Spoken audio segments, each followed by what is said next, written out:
The reason we're having this conversation because of the term toxic masculinity, and I pulled up the Urban Dictionary. I didn't even realize I did that. But it describes as narrow, repressive type of ideas about the male gender role that defines masculinity as exaggerated masculine traits like being violent, unemotional, sexual, aggressive, and so forth. Also suggests that men who act too emotional or maybe aren't violent enough or don't do all of the things that real men do can get their man card taken away. So the reason to having this conversation is because we could talk about kind of the stuff positive, but we've also got taught some very negative views of what a man is, and that's kind of what I want to base our kind of conversation off of. So like, I was one day a story. Of course, y'all gonna learn that I love telling stories.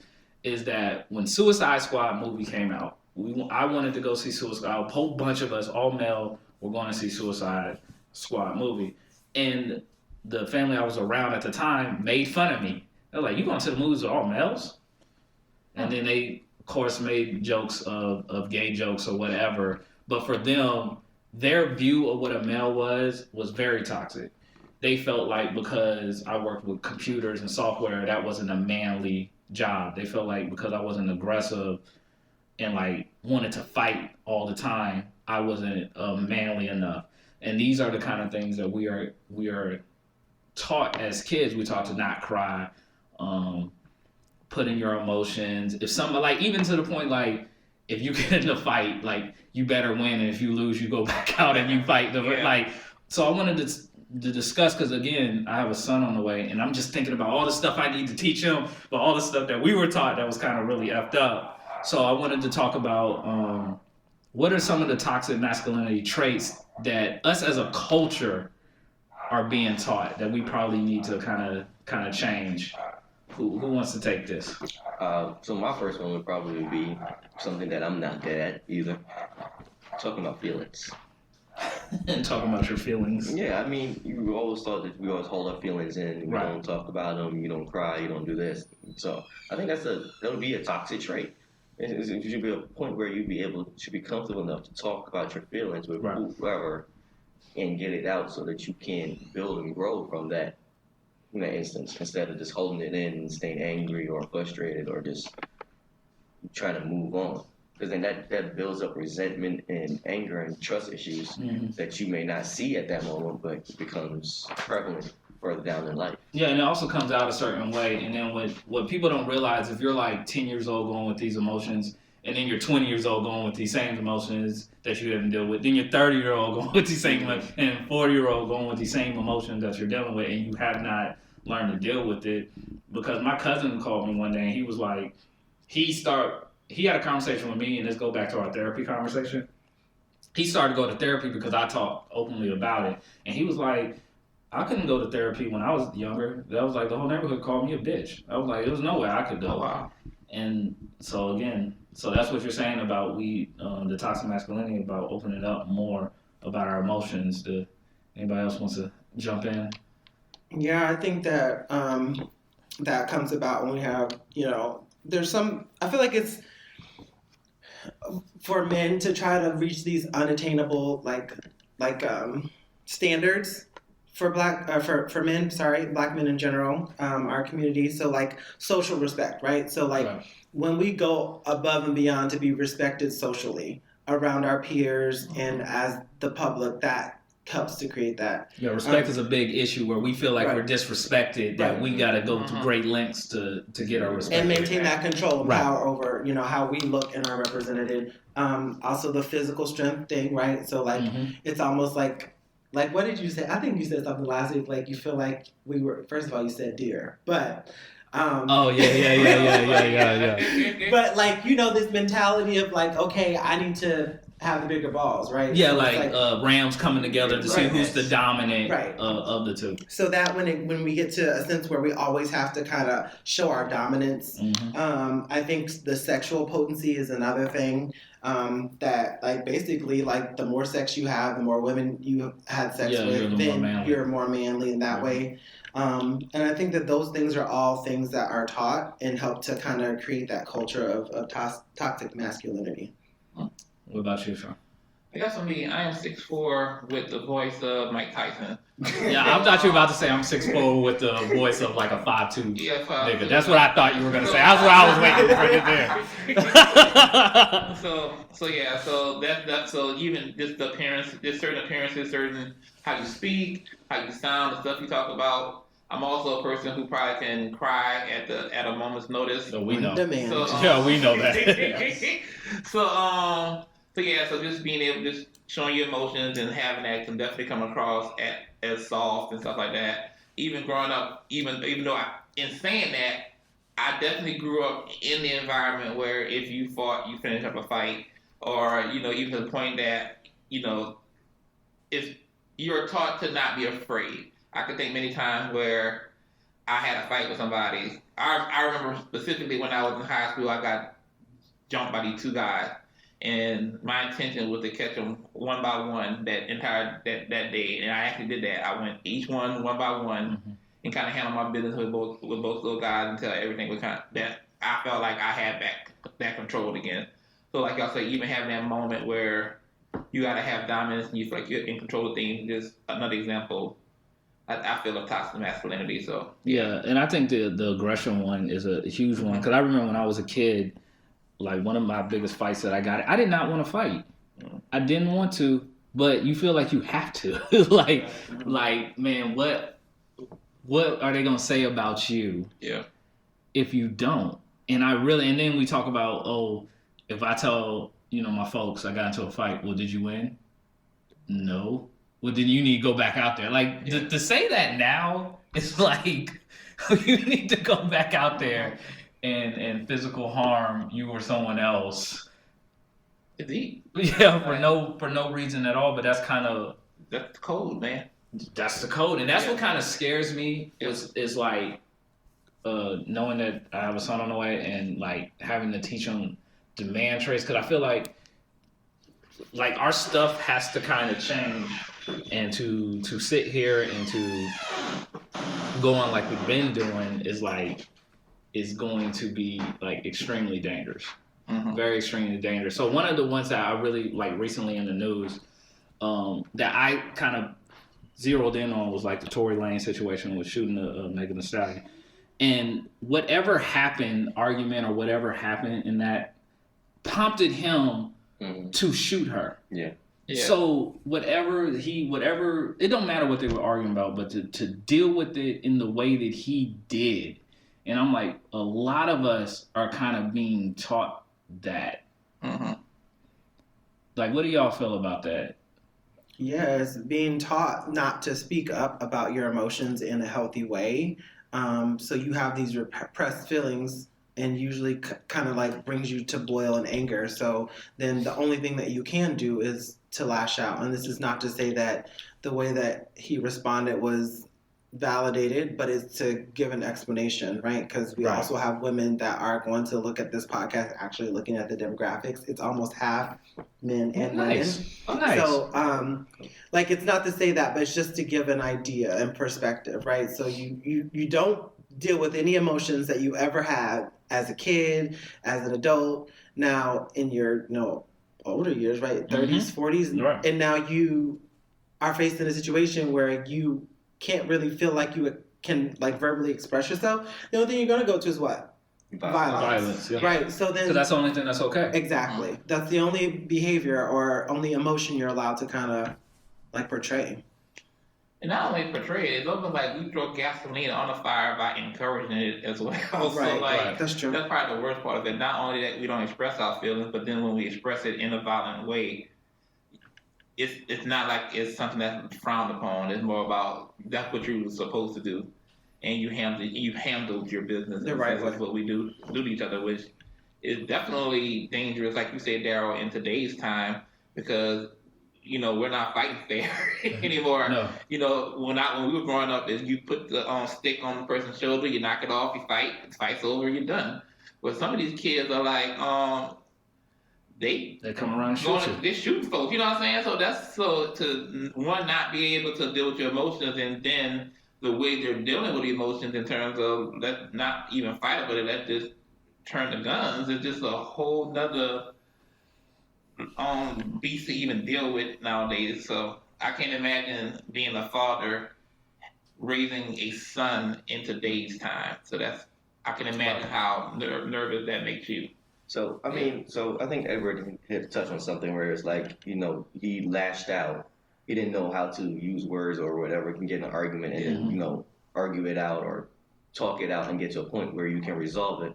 Whereas the reason why being so publicized or he's being, getting such backlash is because he did it to a female. Now, if it was a male, if it was a male, we wouldn't be even talking about this. Right. Yeah. But then that's also a problem. Like, at what point are you able to get in an argument with somebody else and then be able to talk it out and not having to resort to violence? I mean, I'm guilty of that to myself. Like, if I feel I'm disrespected or I get to that level where I'm that upset, I feel like I got to put my hands on you, and that's something that I'm trying to work on. But with that, it's like, how do we get to that point where we're able to have disagreements and not go violent? Right. So, I mean, that's something that's we all got to work on. That's an interesting point because you're right. If it was a male, if it was another male, we wouldn't even be having this conversation at all. And the fact is that it's not only violence towards females, because that's a huge topic, but it's just violence period that automatically to go there, man, and to feel like there's no other way to express what you're going to say. But then I think also, I guess with that, it's almost like you cross the line because we're taught to protect and make sure that everyone, like we're taking care of our families and women and stuff like that.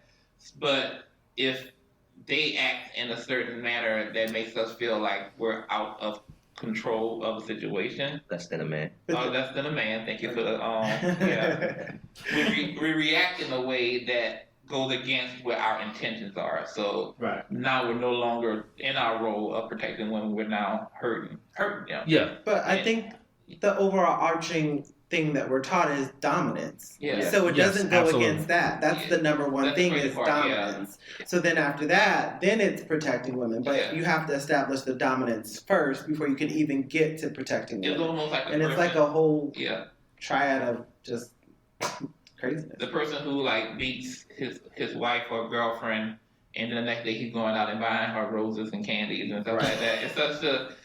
It's such a vicious cycle that I hurt you because you challenged my manhood, but now I need to be a man again and make you feel safe again. So let me do these things to make you feel safe, and it's just really a vicious cycle. Like I didn't mean to. Yeah. It was you just made me upset, and you talk like that. Yeah, and just a shout out to the women. If he hit you once and you don't correct it, most likely he'll do it again. Well, correcting is leaving. It's as soon as it turns violent. In both sides, it should be separated. So we were talking about more that masculinity and males are kind of put in this gender box. Do you guys think it's kind of important for us to break that box? Should I guess gender roles and gender identity be more kind of blended? How do y'all feel about that? I want to answer that because that's actually my situation now.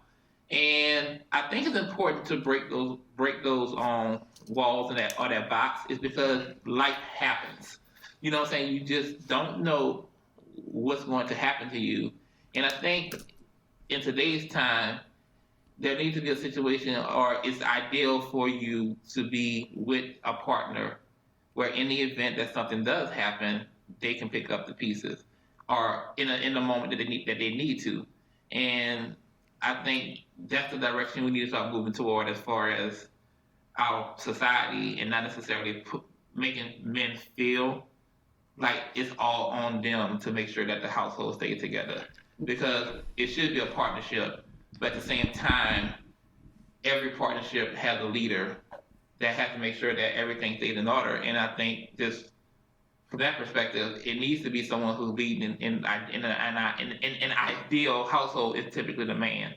But at the same time, if stuff happens, it needs to be decided as a couple. It needs to be decided as a team to make sure that everything kind of stays in order. I agree with what you're saying. I think you said some things that's interesting. First, you basically said, yes, we should break out the gender boxes, but you should find somebody to break out the gender boxes with. So somebody that you can transfer power in a sense to each person.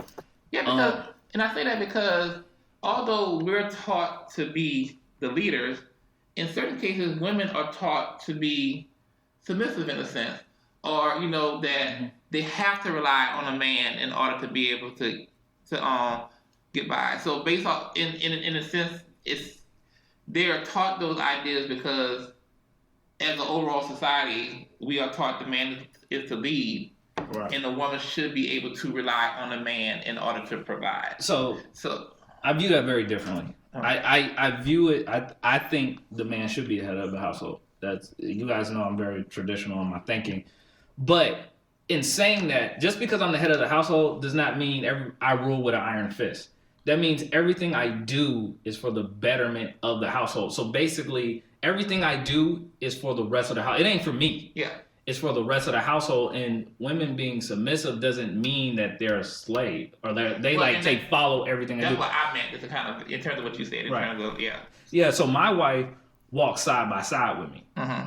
So when she submits, she's looking at me to be the lead, because basically when I'm saying I'm the head of the household, that means the fail or the success on their household solely falls on me. I have told guys, as y'all both grew up in church, I have told God that I am the head, and if it fails, this is my fault. Yeah. Well, okay. Let me step back. Okay, so when we say head of household, what is that definition? Because different people have different.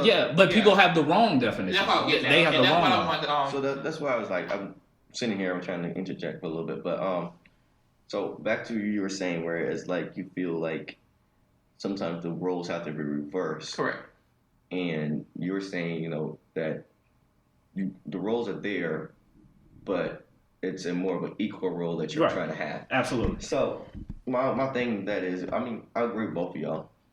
Whereas it comes to a point where sometimes as a man, you do have to step back. To be a great leader, sometimes you have to learn to follow. Mm-hmm. And then on the flip side of that also, it's something that we all have to do together. Like sometimes you have to put ego aside, and then we have to as women, some women have to understand that sometimes you aren't always going to be able to do everything that they need you to do at that moment, and they need to stand by you and help you through that time instead of belittling you or trying to feel less than a man. Right. And then on your nice plug.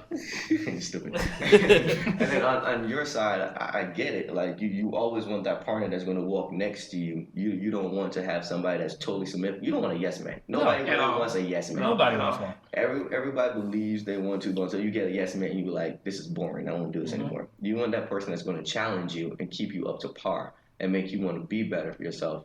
And then that's why I feel like gender roles is something that it shouldn't always be defined that you have to be this person in the household or whatever. It should always be that you both come together, you talk about what your goals are and aspects are in life, where you want to go, and you make that move. I'm gonna let you, Daryl. I like it as where I want to be the one that provides for my family. I want to be the one that's there and make everything done. And like, as I strive to do that, I work hard. I work long hours just to be that person, so that my household doesn't want for anything. Yeah, but also, let me cut you off, and I'm gonna let you get in. I'm sorry. Providing also does not mean like you're the financial breadwinner. It doesn't mean that. It means that everything you do. So even if I'm making less, I'm still making every move to make sure my household is successful. But go ahead.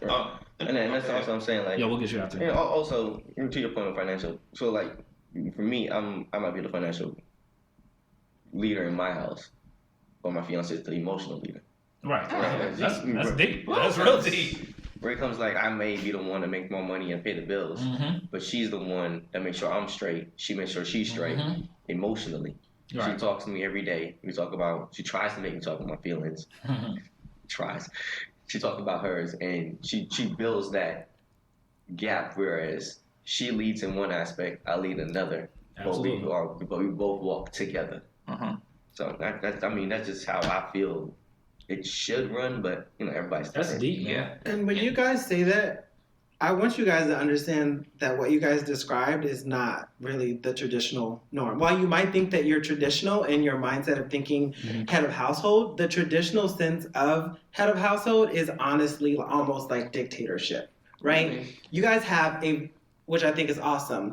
I think being head of household is a mindset, right? Right. And the mindset of it is that you're inclusive. And I think that's the thing that in traditional gender roles, you're not allowed to alter those roles. And what you guys have done is alter those roles and fit them into a more cohesive type of structure that allows the woman to also become a part of the equation, right? Because before, they're not a part of the equation. You make the decisions. If you decide that that's where the money's going to go, that's where the money's going to go, and the woman doesn't get a say-so. But what you guys are doing is you're actually including them in those decisions, and they're able to have a voice, which is in the past they didn't. So I think that's very interesting that you guys all have a perspective that you say is very traditional, but in a sense it's not. Well, let me say, I'm gonna let you go, Char, right after this.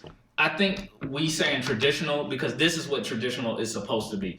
People interpreted head of the household or submissive wrong. They don't. They do submissive as a slave and head of a household as a dictator, and that's not true. That's not even how the Bible says it's supposed to be. Yeah, exactly. Like to sit there, like soon as so we took Adam and Eve. Soon as God was like, when they bit the apple, God went to Adam and said, "Yo, I told you, don't bite the apple. Like, why are you?" And what Adam did wrong was not that he bit the apple. The first thing he did was said, "The woman you gave me did it." But the problem what he should have did was, this is my household, this is my responsibility. Yeah. I take blame for that. Yeah. Go ahead, Charlie. Well, no, I agree with everything you just said. While you say that, I would agree with Edward in terms of how the church view head of household is completely different from how we do. Because it really is that strict. The man does this, the woman is supposed to do this, that, and that. And at the end of the day, the man dictates what the woman should do. And when I sit back and think about it, it's really a horrible structure because the women are really taught to take the back seat, and that's just what I don't think we realize how many households operate like that. Right. And I guess I would be curious to see how many households operate how we think in comparison to what we just. The most successful ones. Yeah. How we think. Yeah, but then that kind of goes.